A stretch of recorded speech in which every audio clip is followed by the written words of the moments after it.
Maayong buntag mga maninay, bagong ligo na ang inyong maninay, inday, presko na ta mga maninay, dili pareha kagahapon nga nanimaho tag panos kay walay ligo kay nauna og steam sa balanghoy maong wala nakakaligo ang inyong maninay. So karon sayo pa kaay naligo na ko bisan pagtugnaw kayo ang hangin. So nanaday ko diri sa gawas kay naggisi-gisi na pud ko sa dahon himay-himay na pud ko sa dahon para sa muldingan og balanghoy. So di pa ni siya diretso muldingan ha, trapuhan pa ni siya before nako siya muldingan. So pagwapahan sa ninako, olimpyuhan sa ninako ang balanghoy before nako gamiton para muldingan og balanghoy. I mean pagwapahan sa ninakong dahon sa saging, limpyuhan anha na ko muldingan og balanghoy. Kagahapon jud mga maninay no, wa ay ligo ang inyong maninay inday kay kanila ging kakugihan ni maninay inday no, wa man nakakaligo og sayo. So wala na lang pud ko naligo kay perti na rabin ako intawong atubang sa init. Nya mapasma na ta, matay gid noon og sayo. Sige tara ni kapasma. Unang wala ko naligo kagahapon.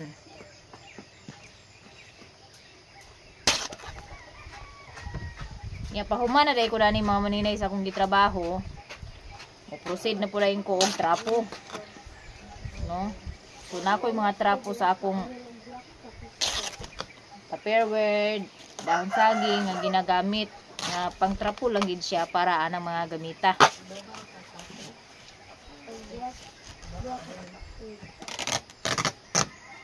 Kay hinay-hinay na pud ko mga maninay og pamalit sa ako ang mga gamit para sa negosyo. So naghapon naghinay-hinay kog search sa mga kinahanglanon bitaw nako. O naghinay-hinay ko og search labi na sa kanang papel nga pwede gamiton nako pag molding para dili na dahon akong gamiton. Nya nag-search ko og unsa ba naabakha na nga papel nga kanang maoy ako moldingan ba para papel nga dili malata niya pwede moldingan inana ba para dili na ko magsigi og hago og kuha sa dahon. Although okay raman ang dahon mga maninay kay libre man no, pero kung kaya ra pud sa bulsa ang katong papila ako ging testingan pag moabot na gid ang panahon nga daga na gid kay tag customer no. So need na gid nato ang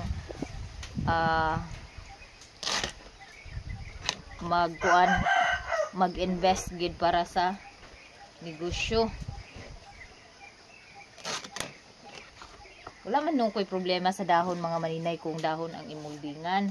Kay mo man jud ni muldinganan sa balanghoy sa una, pero kung na ako'y makita nga pwede magamit nga papel nga dili maglata or paper wax ba? Ay wax paper ba yun? Atong gamiton para pagluto. I-try na ako, pero kung mahal kay sa nga tanan dili na lang sad ko mga maninay. Kay wala na tay ginansyahon anang estayla. Kung kanang panahon na nga magsigi pinalit na tanan ang gamito ni maninay inday na muna jud ang panahon na nga mo increase tag presyo. Pero di pud ko mo palit mintras kaya pa pud sa ako mga kauban mong og dahon. So actually sayo na magigay ang pagpanguha sa dahon sa saging mga maninay. So si Papa Bluternit ang iyang ginakapi every day. Ginasagulan ni mo na kape pa?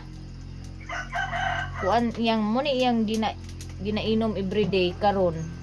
Sa una sili lang, high blood man si Papa, sa una sili ang iyang ginainom. Karon mga maninay, kay namulak naman pong Bluternit na pud ang iyang gikuan. Bluternit na pud ang iyang hanggi inom, ginabubuan niya og tubig. Ininit uni ang among mga baso among tasa o pagkaluoy manghugasay kay panglabay man mo na mga pungkol. Turot-turot ang akong tasa mga maninay kay kani mga bata magsuguon, kanang magsinuping ko, di ka gusto manghugas. Inana, magburido. Suguon na munang mga buak. Unya, matinga ka na lang, nangawa na. Kaya ito, pang sikreto, nagpanglabay. Hurot-hurot ang kuan. Akong taasa nga pila ka dosina. Magtimpla dahil kong kape. Ari na puntaan yung kape nga. Istingan ginako di butangan og kanang kuan. Di butangan og asukal. Or asukal baka ni nga dugos akong ibutang ani. Pero lain magod ang lami sa dugos kong like itimpla ba, murag aslom siya.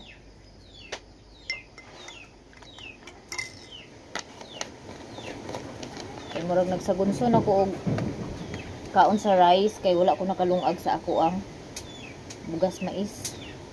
Halangin siya sa bulan siguro gatas para dili kay siya tabang.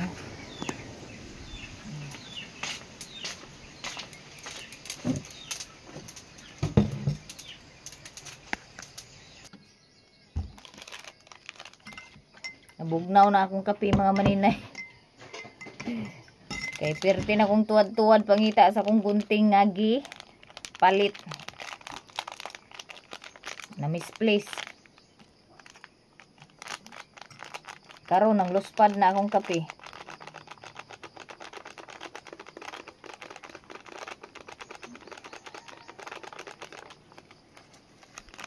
Wala na nina ko butang iog asukal mga maninay oh. Practice tanig kape nga way asukal-asukal.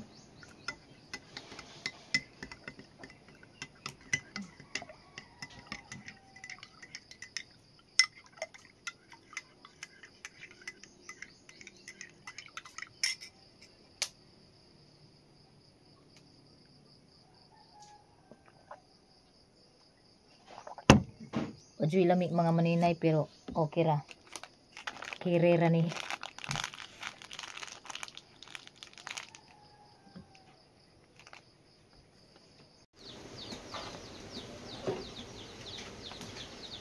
So mga maninay, magluto day ko sa ako ang kanon. So bugas mais ni siya mga maninay.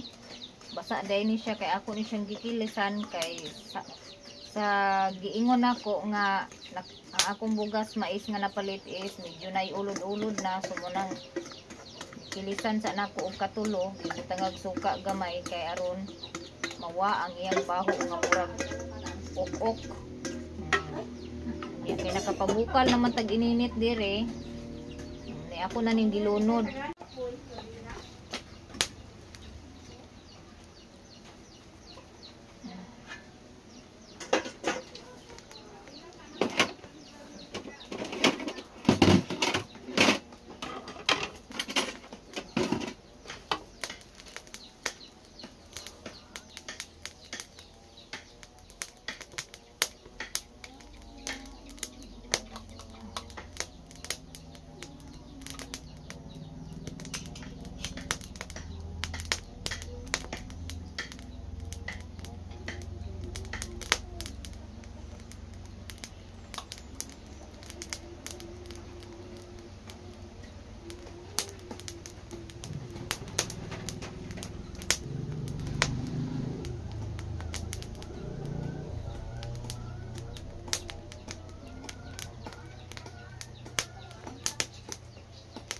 Layas na mo?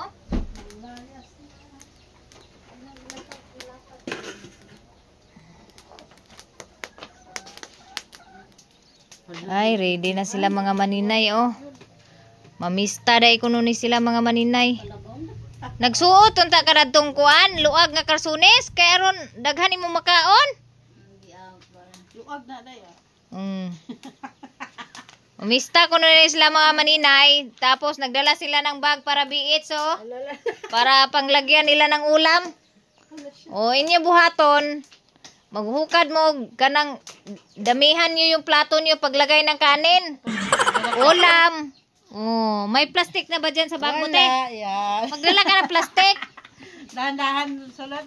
Oh, tapos Pasawa. damihan mo yung plato mo, lagyan mo ng maraming ulam. Tapos pag siyempre hindi mo man yan maubos, lagay mo na sa plastic. Kinsa mo ni mga anak. Mamista silang doon ni mama mga maninay Uy, kay patay sa talisayan dito sa ilang igsuon. Madamay pa yung mga patay. Kinsa man yung mga anak. Ano yung nagpasawa? Babay. Amping, ayaw mo panguli. Huwag mo'y dalang asudana. Huwag kayong umuwi dito sa bahay pag wala kayong dalang ulam. Kaya wala kaming ulam. Ikaw pa, di ka guban pa? Ano man?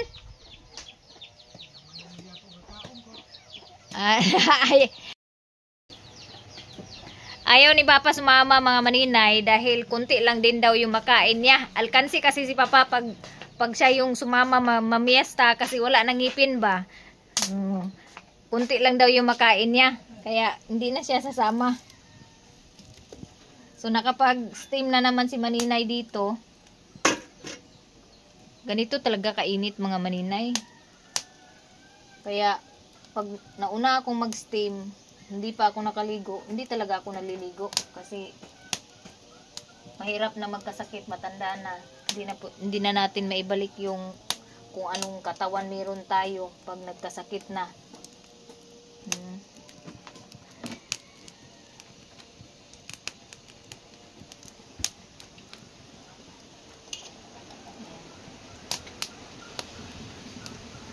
Ay, grabe init. Ay, akala ko nahulog na. So, walang init ngayong araw. Kaya hindi ko mapaarawan yung mga inistin kong balanghoy. Pero wala problema kasi mahangin naman siya. Pwede siya pahanginan. Isaing ako ng bigas mais. Kasi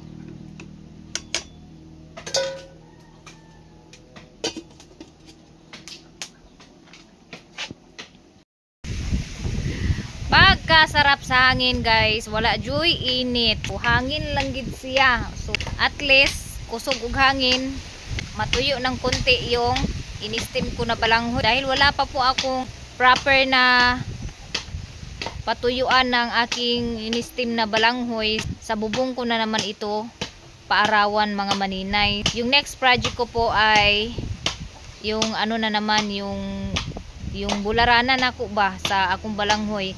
Muna po na akong next project nga akong hinay-hinayan nga ma-provide na ako, ilabi na kay gaanam nagdaghan ng ako ang customer, need gid na ako na ma-provide mga maninay no. So sa pagkakaron mao lang gid sa niya, agwanta lang gid sa ako ani sa pagsaka kanaog aning among bubong kay wala man joy mahimo kay ug ani sa mubo mas kuan safety man hinuon og sa taas nako siya ibulad kay sa aring ubos lang nako siya ibulad. So ani lang sa nina ko ano ana sa bubong nako nga duol sa among sala kay aron dili na kumusaka pa atong habog kaayo kay ga panaligsik rabi pod na maproblema unya ko inig pagtaligsik ba maglisod ko og kuha diretso sa ako ang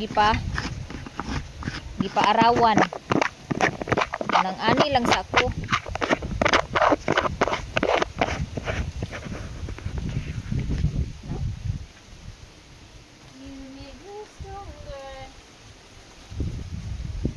Kay murag ubay-ubay na gid ang ako ang bularonon mga maninay.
magahulog ha kay maning tambunan ng kuan baril kay basig ani mga mbak hulog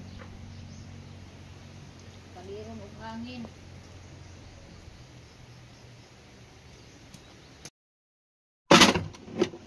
So mao na jud ni mga maninay basta negosyante ka moabot na gid ng panahon nga manghapdos na imong tiyan kay di ay wala pa ka nakakaon no labi na og ilabi na pareha sa ako ang ginaagpas ginako ang pag siga sa adlaw kay aron ko makapauga sa ako ang balanghoy nya naluto naman ni ako nilungag mamahaw sa ako kay murag hapdos na jud ang akong tiyan di na ako maagwanta.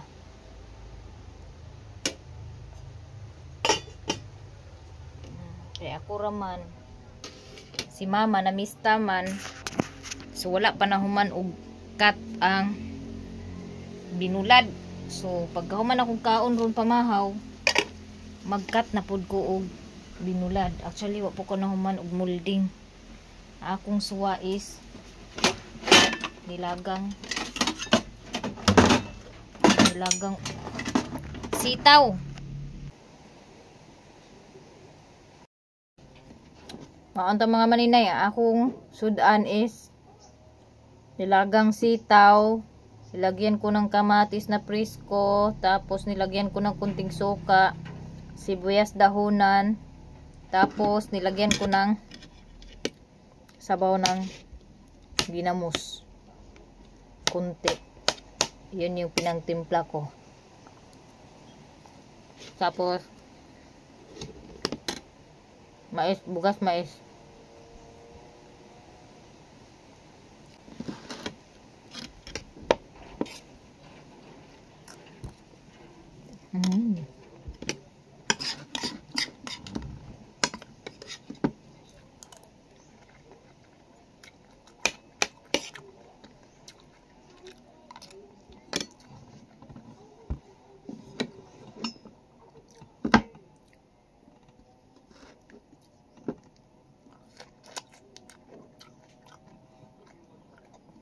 Simula nang natikman ko tong sibuyas na kinilaw. Masarap pala kainin. Pag presko yung sibuyas.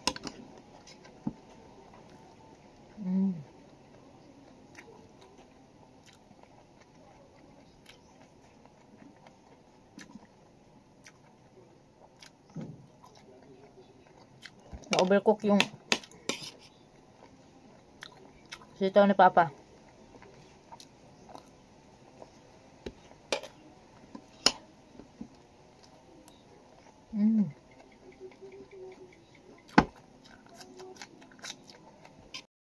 Sultian tamo guys. Ito yung pinakamahirap, yung ako lang yung mag-isa ang gagawa. Kasi ako yung magkakat, ako yung magmo-molding, ako yung magpapaaraw ng mga kasabat chips. Iyon ang hirap, iyon ang pinaka mahirap sa trabaho ko, sa negosyo ko. Akin lahat pag wala akong kasama, pag wala si mama. Minsan pag si Papa talagang napapahamak si Papa, madamay si Papa. Minsan si Papa na yung pinapakat ko. Ganun. Si Mama pumunta ng Talisayan, so kailangan ko mag-molding. Hindi pa ako tapos mag-molding. Pinaarawan ko na naman yung tapos ng ma-steam. Umakyat na naman ako ng bubong, guys. Tapos pagkatapos ko naman magpaaraw ng mga in-steam, dahil meron pang yung naibilad kahapon ito, tinapos ko pa to, pagupit-gupit para matuyo talaga siya ngayong araw dahil nagpakita si Haring Araw. Ayan, ito po yung pinaarawan ko ngayon. Kulang pa siya, hindi pa siya tuyo. Kaya napakahirap po. Sa ngayon hindi pa kasi ako pwede kuha ng katuwang ko sa sa negosyo ko kasi hindi pa naman araw-araw meron akong order. Pero pag dumating na yung time na talagang need na, saka na ako magpatulong na or magkuha ng katuwang sa pag molding. Kasi yung yung mga bata hindi kasi nila makontrol yung nipis ng pagmo-molding, kaya hindi ko sila pinapatulong. So pag talagang yung madalian na, saka na ako naghihingi ng sa kanila, kasi pag sila yung gumawa mga manin, inuulit ko din yung mga gawa nila dahil makapal, hindi pantay, kaya minsan hindi na ako umaasa sa kanila, no. Kaya ang inaasa ko sa mga bata is pagkudkod lang, pagkudkod, pagkuha ng dahon, pagpunas ng dahon, paglinis ng dahon, yun lang yung mga inaasa ko sa kanila. Kay mama naman paggupit lang, yung pagkakat lang ng chips yung inaasa ko kay mama, pagtanggal ng mga dahon, yan. Pero pag may ginawa si mama, akin lahat guys, akin lahat, kasi hindi ko naman pwede pilitin si mama dahil meron din siya mga obligasyon sa sarili niya. May mga aalis din siya minsan dahil siya, nasa simbahan siya ano bang tawag doon? Religion? Katikes. Katikes po kasi si mama. Minsan may seminar sila. Kaya ang ginagawa ko mga maninay, pag mainit talaga ang panahon, nag-i-stack ako ng maraming kasaba chips, crackers, para pag may mag-order, diretso agad luto. So yung hindi ko naman inasahan na maubos agad yung stock ko na crackers ng isang lutuan lang, ng 3 order lang. Kaya ito ngayon naubusan ako, may nag-order sa akin, so hindi ko na nalutuan agad.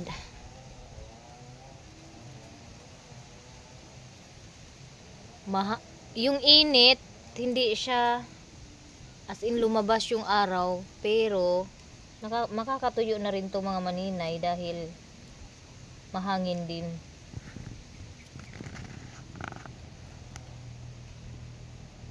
$2,000 years later. Guys, nanguli na day ang gikan na mista. Unya, naa sila'y mga biits pagkadaghan.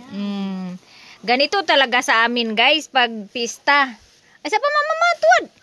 Oh, di ba? Tig-isa kami ng balot. Grabe. Ako talaga pagkanon. San ka pa? Di ka mamista nga libre nagsudan iniguli. So ayun na paninga, ayaw mong ingon nga sirok ang mga mamistahay. Inana jud diri sa amoa mga maninay sa probinsya, sa lungsod. Pag fiesta talaga, mayroon talaga yung pabaon na ulam pag uwi, lalo na pag kunwari kami nagpiesta tapos may na miesta sa amin, pag uwi nila binibigyan namin ng karne, ganyan. Mag-ano din yan sila pag sa lungsod na naman nila yung fiesta, pag kami yung pumunta doon, parang palitan ng bigay, ganun lang yun. Kaya hindi po mga sirok yung mga mamistahay, mga maninay. Depende po, napoy, mayroon ding iba na sirok, pero ito sila mama, doon to nagpunta sa kapatid nila. Pinsan nila. Agoy, may ano pa, may minatamis pa. Ikaw ang magsawa, kadagan sa pagkaon. Saan man mo nagpunta? Na si Auntie Bilino? Sinilupin na ang iyang one beats. Kay Toto. Ginagay ka ni kay Uncle Loloy ni Ikso ni Maricel. Kay Awing, dagang kita. Hindi namin nangaon. Puros ng litson. Ay. Mo? May dala kayong baon na litson? Siguro na. Ambot lang. Dalawa. Punanan aw. Kani kay bana kay daghan man oh. Kanya-kanyang bring house sila mga maninay. O pa! Daghan mo Oh. Daghan mo de. Thank you so much sa mga nagbigay ng beats ni Mama at ni Auntie. May ulam na kami na libre na masarap. O, san ka pa? O, hindi ka pupunta magpiesta. So, mista gid mo kung naamo diri kay ngano. Kay libre man. So, tingnan natin guys ha, kung ano yung bring house ni mama. Wala, may litsun. May litsun. Buksan hala, ang bango ng litsun guys. Pwede buta, gisiyo na lang. Ay, may balat ng litson. Magsinirok si Maninay.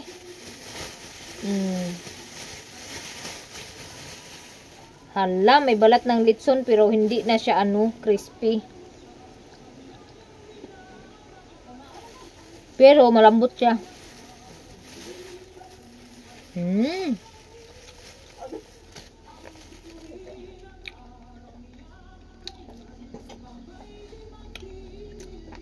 Medyo na siya, medyo makunat. Wala si Mami Lena katubok. But basta yun. Merong humba. Merong minudo ba to? Ginagmay. At anong tawag nito sa luto na to? Mga may sitaw. Nilagyan ng kunting sitaw. So, 4 na putahe yung ulam. Nakadala ni mama. Puro babsi. Ako na yung kakain ito kasi si papa, hindi naman yan makakaano ng balat. Thank you so much.